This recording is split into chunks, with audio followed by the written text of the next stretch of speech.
एक आदमी गाड़ी में भूसा भरकर लेके जा रहा था।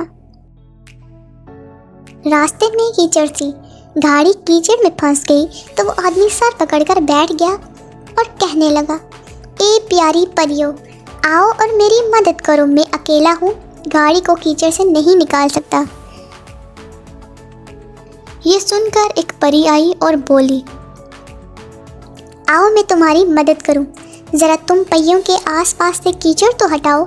गाड़ी वाले ने फौरन कीचड़ हटा दी। परी बोली, अब ज़रा रास्ते से कंकर पत्थर भी हटा दो।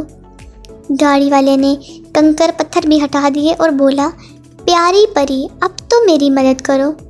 परी हंसते हुए बोली, अब तुम्हें किसी की मदद की ज़रूरत नहीं है, तुमने अपना काम आप कर लिया है। घोड़े को हाँको, रास्ता साफ हो गया है, अब तुम जा सकते हो।